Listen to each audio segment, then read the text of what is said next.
Last one of the semester, so glad to have you with us. Appreciate you being here. Today we're going to have American Diamond Logistics is going to present to you, and we have two gentlemen from American Diamond, Steve Wineriter, who is the CEO and founder and UNT College of Business graduate. So you too can make straight C's and end up owning your own company. That is facts. A few B's, mostly C's and B's. And then Jim Nichol is the Chief Operating Officer there as well. They're going to present to you, talk to you about American Diamond. They are wonderful people. They present for us all the time. So I hope you enjoy it. I hope you have a lot of questions for them. And I'm going to turn it over and let them go ahead and talk to you. Thanks, guys. Appreciate it. We appreciate y'all's time, but I mean these presentations they have to be interactive. It doesn't matter if you're in project management, supply chain, business development. It doesn't matter what your major is. Supply chain uses and utilizes every piece of a university. I mean, we have accountants that work with us to work with our customers on payments and receivables. We have project managers that help with our operations and warehousing. We have international business studies that do intermodal and ship freight coming in from China and all around the world. So it really doesn't matter what your career path is that you're studying. Supply chain is one of those industries that really touches everything, and it's an industry and a career path that is always changing. It's always evolving. We saw that during COVID, how the supply chain can not only shut down overnight, but it can restart in different avenues overnight. So it's constantly evolving, constantly changing, and it's a career path that is here forever. We're constantly going to have to move products from A to B. We're constantly going to have to be evolving in more efficient ways to transport goods. I live in Granbury, Texas, and they just started fast food drone delivery, which is really cool. You can order on an app, and a drone flies over and it drops it down. If you're on the lake, you can send it a pinpoint, and it'll drop it to your boat, which is pretty crazy. So we're seeing things evolve at a rapid pace in just supply chain transportation and getting goods from A to B.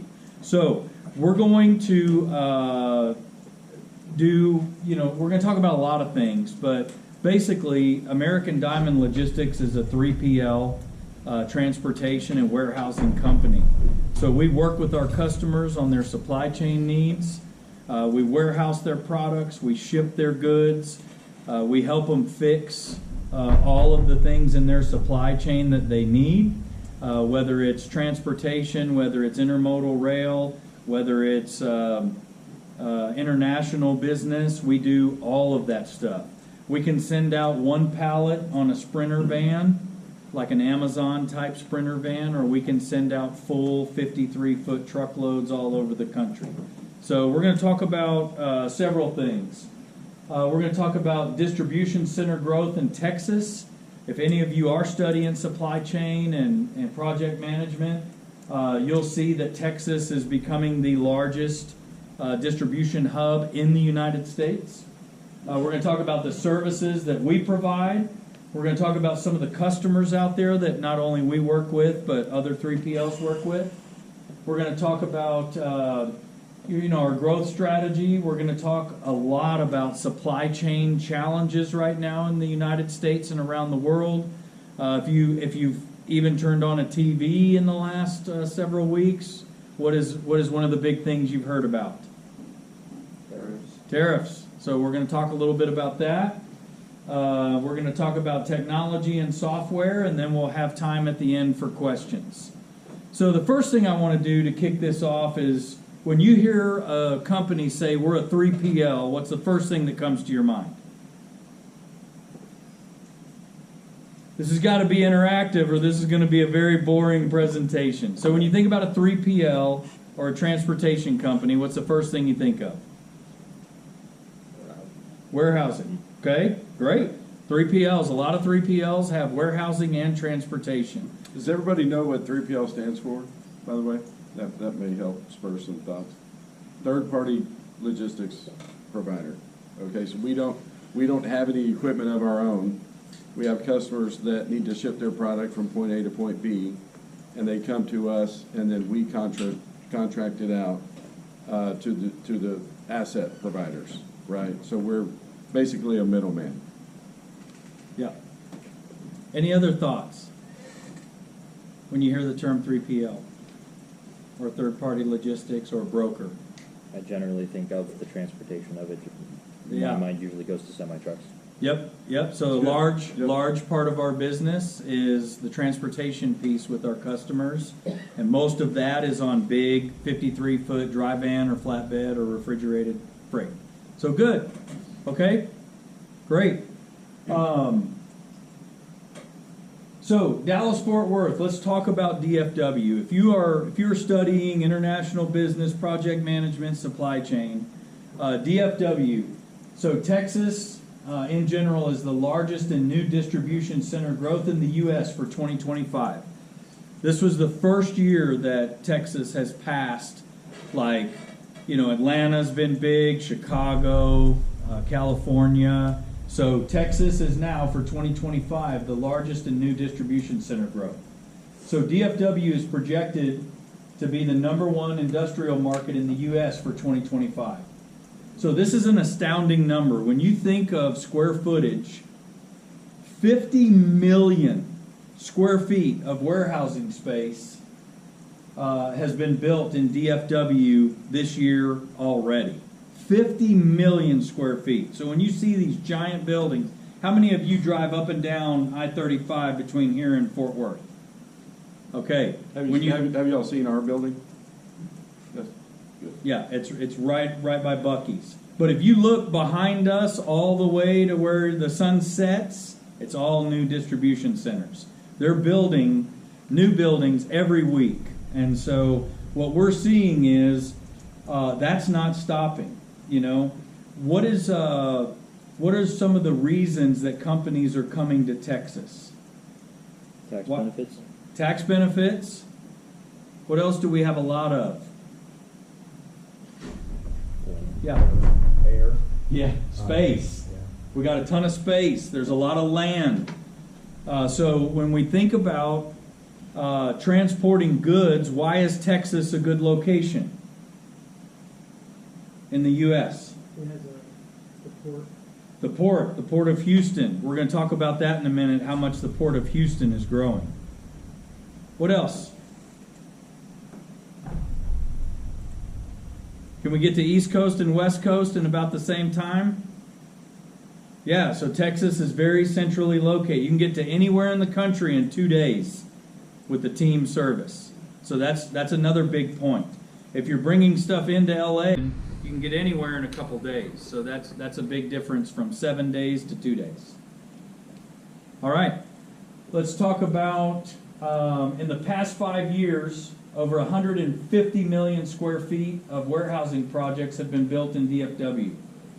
Most of that local growth has been right here in North Fort Worth. Also, if you ever head out 45 going to Houston, like Hutchins area, Midlothian, Lancaster, DeSoto, all of that area is really growing as well. So the Fort Worth Corridor Alliance up here, you have the airport there, the Alliance Airport, where UPS, FedEx, and Amazon run out of. That's a great pivot point for a lot of companies. You have the BNSF Rail in North Fort Worth, so everything that rails in lands right there. So that's why you're seeing all of that growth and all of that warehousing. Anything to add? No, that's great. Okay. Any questions so far on the warehouse development? Okay. Houston, the Port of Houston. The Port of Houston has seen 10% growth year over year since 2015. So for 10 straight years, the Port of Houston is just exploding. Why is that? You don't have to raise your hand, just yell it out. You can think about it. Why would the Port of Houston be growing so much? Convenient location. It's a convenient location. What else? The traffic of LA. Yes. How many of you have ever driven in LA? Yeah, it's a nightmare. So you talk about just the transporting of the goods. So coming up from Houston to DFW Market, that's a quick, easy transit time.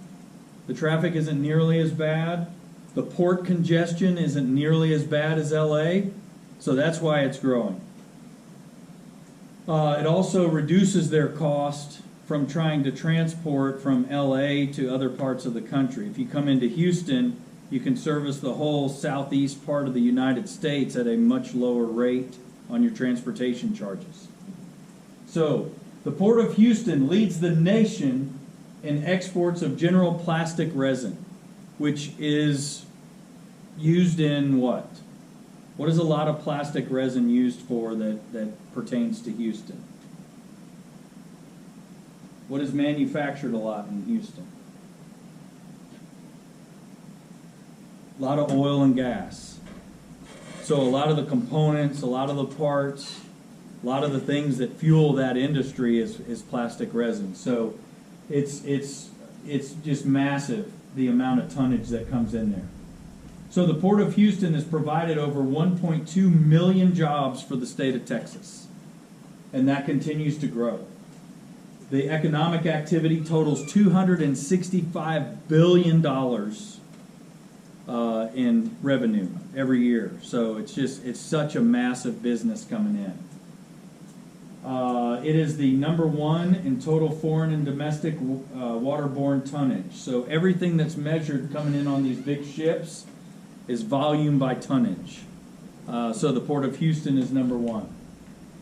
It's the largest Gulf Coast container port, handling 68% of the traffic. So all of the ports in the Gulf of America, right? It's not Gulf of Mexico anymore, but all of those ports, Houston handles 68% of all of that inbound. So that's astonishing.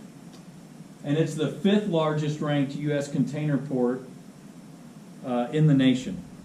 Out of how many? Does anybody want to take a guess at how many ports we have in the United States? If you think about East Coast, West Coast, and everything in between. Throw it out a number. Yeah. Don't be scared. 600. 600. Yeah. It's about 68. I was a little. That's okay. First digit was right. That's right. You're close. Yeah, you're close. One of the numbers was correct, so we'll count it good. That's right. Yeah. So here's a list of the top 10 states for distribution center growth in Texas. So none of those, to me, are really surprising. Indiana kind of was. But if you look at distribution center growth total, Texas now is number 1. Arizona is number 2. Why has Arizona jumped to number 2? Can anybody tell me why you think that Arizona would be growing so much with distribution centers? Land. Land? There's a lot of unused land in Arizona. Yeah. What else? What would be driving businesses east? Policies on the West Coast are That's not right. conducive. Great answer. People Great are answer. leaving California in droves. Yeah. All businesses, I say all, most businesses are leaving California at such a rapid pace that they're going to Arizona, Nevada, Texas, because they can't be profitable with all of the regulations. All the government regulations, all of the trucking regulations, everything that the taxes, just to be able to operate in the state of California is becoming impossible. So companies are learning that if we're going to survive, then we have to go somewhere else. And so Arizona used to be, I think it was 2019 when I looked at it, that Arizona was like number 8. And all of a sudden, in a very short period of time, 5 years, they're at number 2. So it's exploding there. Georgia, New Jersey, Illinois, California, there's still some growth there. A lot of the big tech companies are are still hanging out there. So I think they're slowly dropping. So if I projected 10 years from now, I would think they would be out of the top 10, but we'll see. This is where we're going to spend some time, is really talk. I mean, the last couple years, ever since COVID, has just been a real lull. I mean, inflation has gone up. Pricing for insurance is extremely high. The housing markets are really high. The cost of living is increasing, all of those things. So after the election in our industry space, transportation and warehousing and supply chain, we saw an immediate uptick in business. The very next day. The very next day, it really was like a light switch. I think businesses, it doesn't matter, what your political beliefs are, but the beliefs after the election were that the economy was going to turn around. So customers had more confidence in spending money, expanding their businesses, and growing. And so that was an immediate uptick that we saw right after the election. January, February, and March were really strong months for the supply chain industry. You want to add anything? Well, we'll add on once we talk about the tariffs. Yeah, for sure. So one of the big things facing our industry right now is theft and fraud. And the reason that stuff is happening is because everything is getting more digitalized. Everything, there's new technology coming into trucking and transportation that is making it easier for theft and fraud to happen. And so we've seen a 36% increase. I think that's what I had up there. Yeah, 36% increase from 2023 to 2025. So when you think about that, 36% increase in stolen freight is massive because there's millions of loads a year that operate in the United States. So 36% is an astonishing number. And what we're seeing is that's really affecting insurance premiums for 3PLs, for warehousing companies. I mean, our insurance went up 20 Yeah, about 20%. 20% in 1 year. So when you're talking about a warehouse with millions of dollars of product, and the insurance company says, hey, I know y'all haven't had issues outside of a couple of claims, but your insurance rate is going up 20%. I mean, that's thousands and thousands and thousands of dollars. So the massive changes in technology platforms and logistics and supply chain is extremely expensive. So one of the things that we're seeing, right, is, How do you lose the freight? how do you lose the freight? Yeah, my family's in the trucking business, Yeah, so I don't get how you guys lose the freight. yeah, You want me to tackle this one? you can. Yeah, so unfortunately, the bad guys are very smart as well. And unfortunately, they're using that intelligence in a negative way. Fraud is happening across the board. It's affecting 3PL, so we have people impersonate us. About once a month, we get an invoice that has our name on it that had nothing to do with us. But basically what's happening is that there are trucking companies obviously going out of business every single day, and instead of just shutting everything down, including their authority, they sell a clean MC number, okay, and a bad actor purchases it. A lot of the times it's $25,000 or less that they purchase it for. It takes time for that data to catch up through the FMCSA, okay? And a lot of these companies will have a brokerage MC and an asset MC, okay? And they use the brokerage MC in a fraudulent manner. So they'll contract with the trucking company, send the trucking company over to I think we've had 16 stolen loads in like the last 18 months. So who we think we're giving the freight to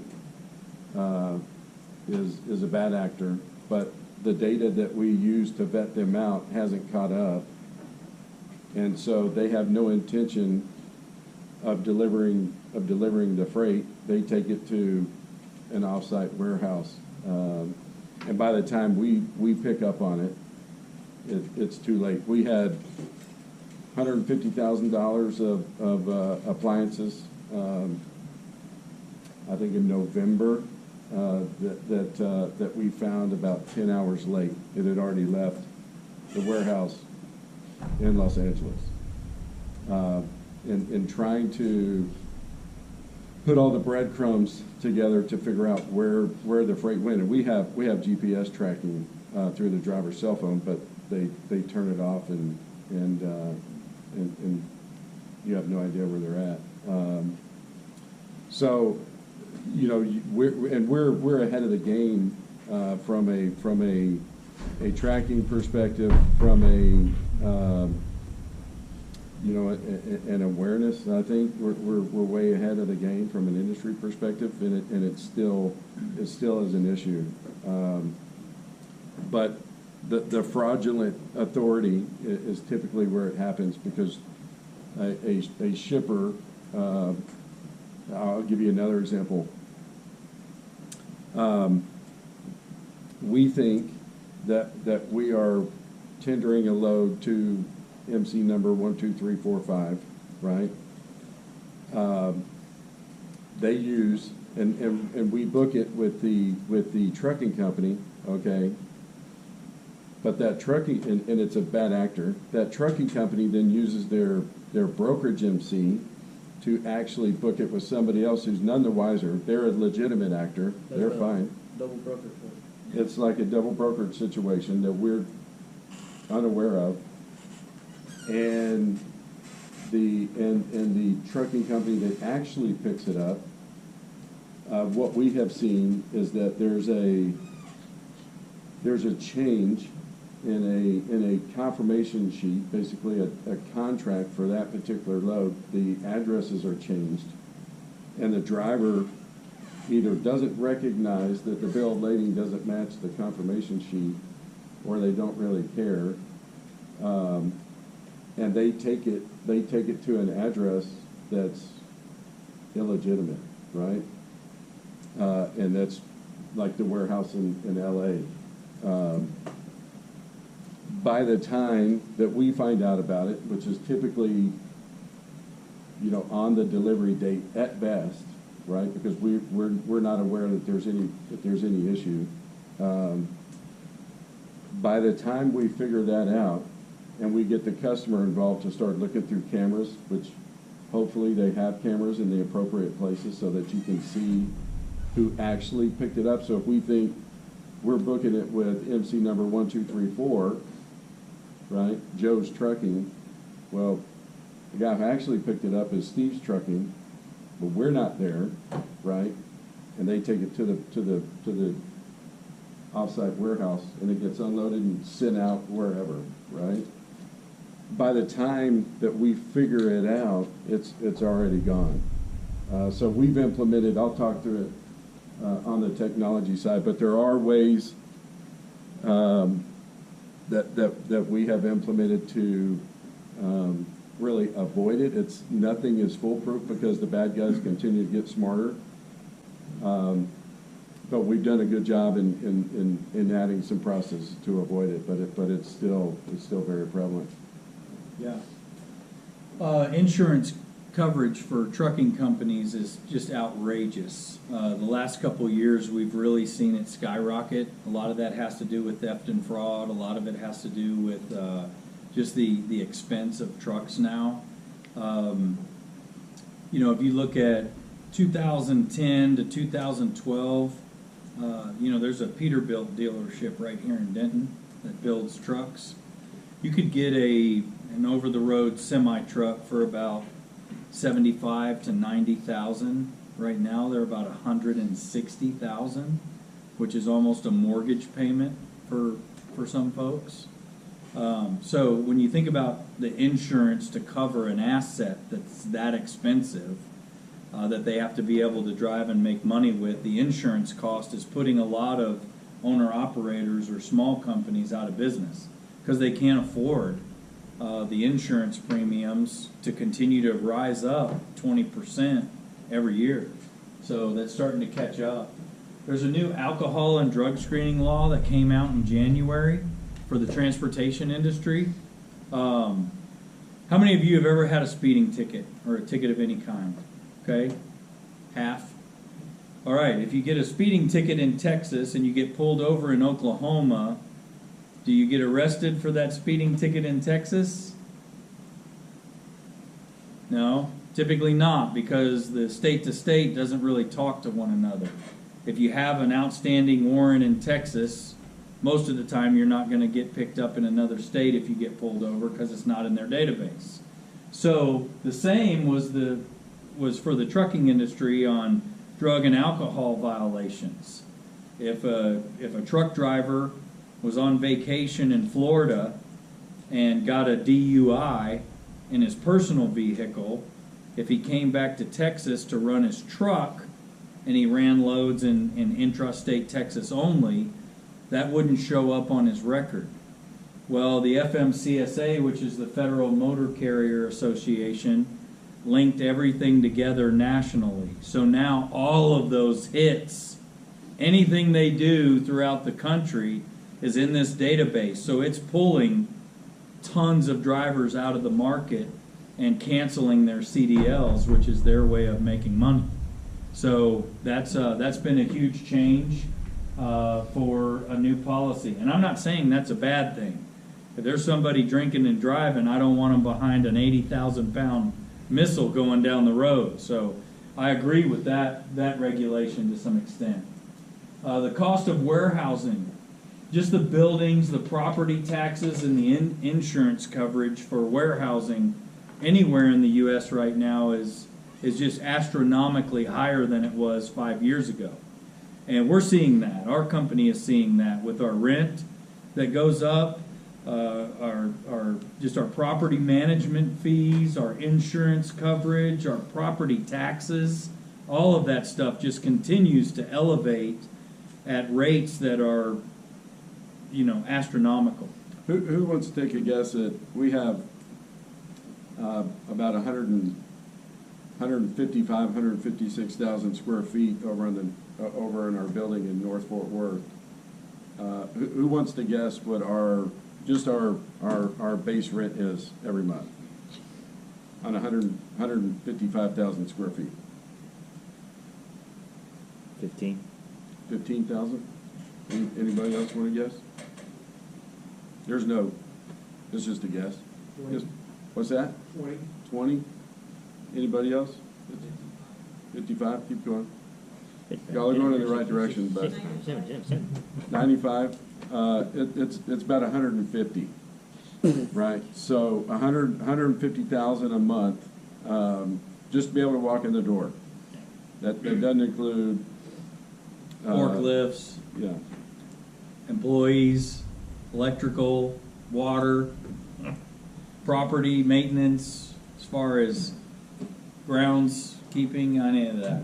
It's ridiculous. So that gives you an idea. $150,000 a month to operate in a 150,000 square foot building. How many of you read about or saw the port and labor strikes a few months back that everybody was like, oh my gosh, this is coming right around Christmas. It's going to be the end of the world, right? And it was solved in what, 48 hours? 72 hours, something like that. So, but those types of things, that had an effect on supply chain for several weeks because of the thought that it was going to affect things. It just creates companies to pause. And whenever you have your big companies pause, what does that do to the economy? It pauses or drastically declines, even if it's for a short period of time. So anytime all of the headlines come out about tariffs or labor strikes or any of those types of things, then all of your big companies just pause because they want to see what the rules are going to be. They want to know how they have to operate, and we'll talk about that in a minute. Last year, God, how many natural disasters did we have last year? The hurricanes, the flooding, the winter storms in the Northeast, the wildfires in California. I mean, there were so many natural disasters in 2024. And if you're not directly affected by one, then you don't understand the ramifications of supply chain that has. And so our company, since we're in it every day, 2024 was by far the worst year for natural disasters that in my time at American Diamond, 2024 was the worst. And you may have had other years like Ike and Katrina where there were bigger individual natural disasters that were really devastating. But as far as the number of natural disasters and how spread out it was, it drastically affected supply chain all of 2024. Just trucks in the wrong places, just not being able to get goods, power outages for days and weeks.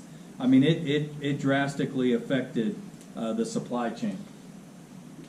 Cybersecurity, we talked about that a little bit. There's a lot of cyber fraud and theft that happens. People hacking into email addresses and changing an L to an I, and then sending rate confirmations for truck drivers to pick up loads.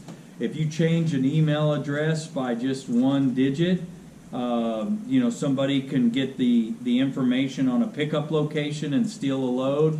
So there's a lot of technology that's dumping into cybersecurity that we're seeing over the last couple of years. We get typically any given month we get multiple attempted cyber attacks.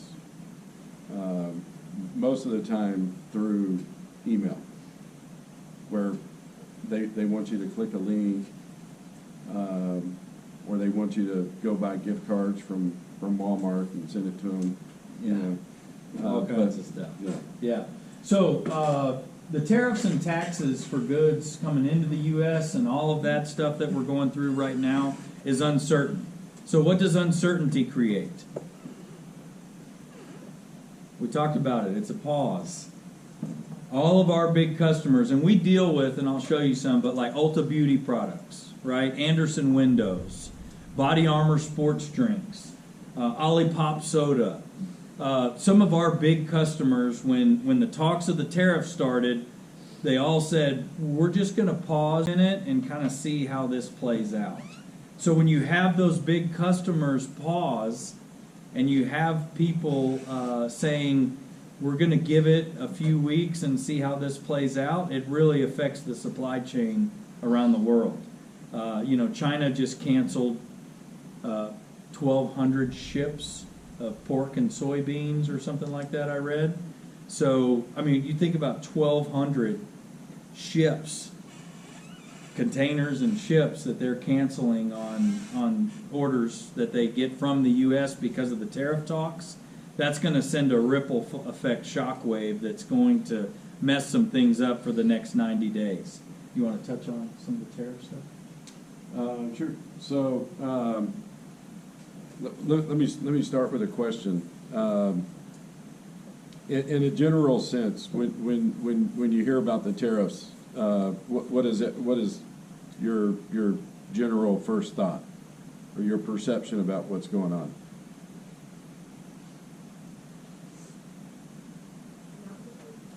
Not good. Uncertain.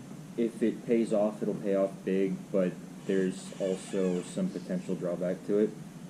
Good. Absolutely. Yeah. Both of those are good answers. What else? The customers bear the cost. Yeah, consumers. That's a general sense from a possibility. Yeah, or at least perception-wise, for sure. Anybody else? What do you guys think is the is the outcome. Anybody have a guess as to what they think the outcome is going to be? That's, that's what, yeah, Bringing jobs and manufacturers back to America. sure, yeah. That's the goal, at least. Yeah, that's definitely probable in a goal. Typically what we're seeing is a lot of uncertainty, and I think that's by design. When there is certainty, a negotiation is a little bit tougher, right? So little unpredictability, a little bit of uncertainty can lead to better deals. We have had trade deficits for a long time in this country, and that haven't been addressed. That whether you like it or not, this is one form of trying to right some of those wrongs. That being said, we are very, very much hoping that these deals start to come to fruition. The economy has slowed for sure in the last 30 to 60 days. We're seeing that, but we also fully believe that on the backside of this it's going to be another boom. But this is the calm before the storm, so to speak. But there is a lot of uncertainty. That's probably the biggest feedback that we get. We were at an economic summit with Regions Bank 2 weeks ago, and they're two economists that are on Fox Business, CNBC. They really had very little confident feedback. There was one liberal, one conservative in the group out of the two, and they really had no real good feedback from a confidence standpoint. The good news is typically what we see is once these deals come together, companies can play ball once they know what the rules are. It's the uncertainty of what those rules are going to be that caused the pause. That's what we're seeing right now. And so again, during this 90-day pause, I think there was a deal that was really close to being announced yesterday. I don't know, did they announce it today? I think it's India. India is going to be the first shoe to drop. That was the thought that there was that it was India that a deal was very close on. I think India, Japan, Vietnam, the European Union, those are going to be some of the first deals I would expect to get done. The ironic part of all this, and this is not surprising, but depending on your news source that you frequent, you're going to get different feedback on the subject. And so it's, I think there's a lot of mischaracterization out there. There's a lot of panic. But ultimately, I think on the backside of this, we're going to be in good shape. But it's this pause that people are trying to, really try to get to the other end. We'll see how long it takes. But I suspect within the 90-day pause, we will start to see some deals here very, very soon. Yeah. So any questions on current supply chain logistics challenges? Any questions on what we've covered up to this point? Okay. This is kind of what we do. So we've talked about the industry, we've talked about some of the headwinds, and this is basically what American Diamond does.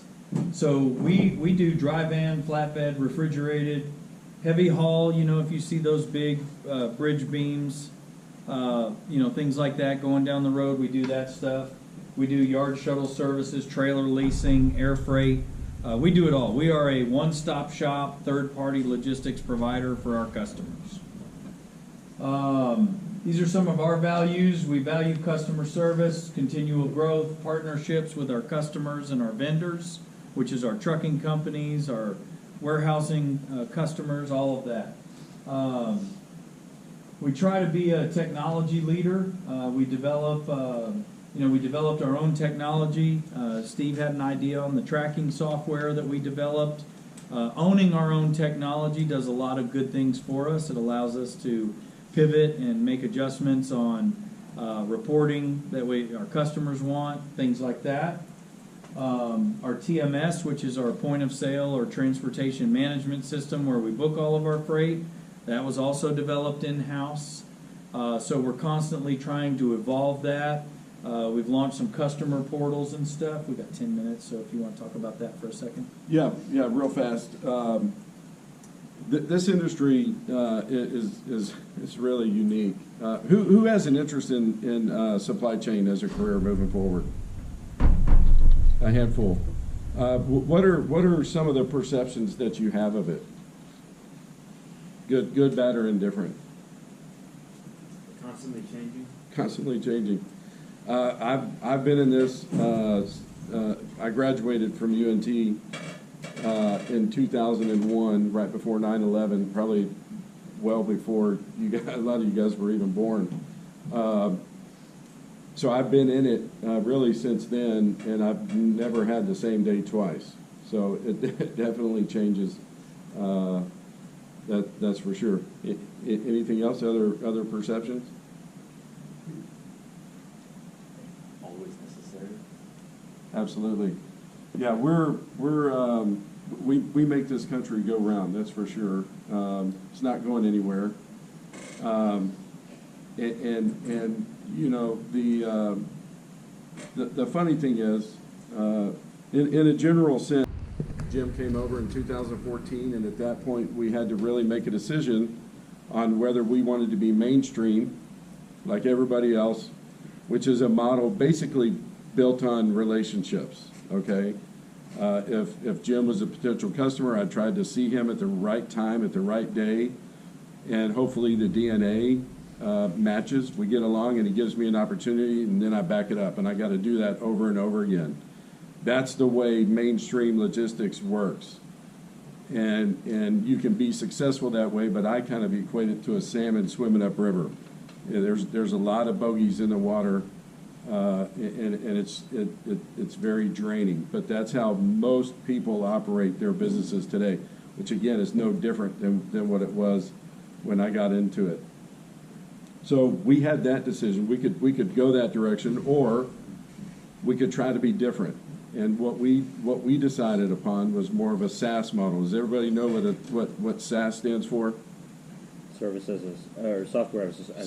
Software as a sale, right? So we're a logistics company, but we're, we kind of bump up against more of a SaaS model where we really drive our clients through our technology. You guys can order a pizza at any time and know where the pizza delivery person is at any given time. You can look up where the space station is going to be 30 days from now. But God forbid you put $150,000 on the back of a truck, and once they get out of eyesight, good luck knowing where they're going and when they're going to get there. And we changed that. From a brokerage standpoint, the trucking companies that we contract with, obviously, it's not our equipment. The driver is not an employee of ours, so I cannot put a physical device on that truck, right? There are plenty of tracking devices. You've probably seen it with your family on the asset side. There are plenty of technology tools out there where you can put a physical device on a tractor or on a truck.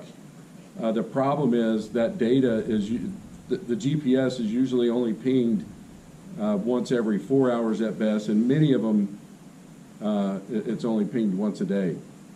And to compound the problem, that data is not distributed to the supply chain. So Jim and I looked at it from a 5 minutes. Okay. So Jim and I looked at it from a perspective of how can we distribute the GPS data to the supply chain so that my solicitation strategy to a customer is different. And so now we developed Freight Tracer, which is a a GPS tracking tool that goes through their driver's cell phones where the driver is, the freight is, and that data is distributed to the entire supply chain. So now a shipper knows when a driver's gonna arrive. The consignee knows when the freight is going to get there, and they can allocate manpower appropriately. So when we started, we were about a $6.5 million company. When we went live, we jumped to 50 million in about 3 or 4 short years. It was because we had great people, but the technology backed it up, and we were different. And that's what's going to propel us in the years coming up. Any questions on that? So you hear a lot about AI and all of this stuff coming into all markets, and we're experiencing that too. You know, when you think about autonomous trucks starting to come in, I think the verdict is still out of when that's going to happen. They're saying a lot of people in our industry are saying it might be in the decade of 2030s or 2040s. The biggest thing with the autonomous trucks or driverless trucks is construction zones. They cannot figure out the best ways to navigate when you don't have striping and you change a detour real quick on these highways. And in DFW, if you're driving anywhere, it's under construction, and it has been for the last 10 years. So that's the problem with the autonomous trucks, is unless they can figure out a safe way to navigate construction areas that don't have the clear striping and the clear lanes and all of those things, it's going to continue to be a failed process. But they'll overcome that. I just don't know how long that's going to be. So this is just a list of our customer groups that we deal with. These are just a handful. We have over 380 customers that we either ship with or warehouse with. And that's kind of bringing us, I want to leave a couple minutes for any questions. Does anybody have any questions for us on the industry, on American Diamond specifically, on supply chain, on anything? Okay. We appreciate the interaction. That's it. Mike, you got anything? Nope, we're good. Okay. Thank you very much. Perfect. Thank you, guys.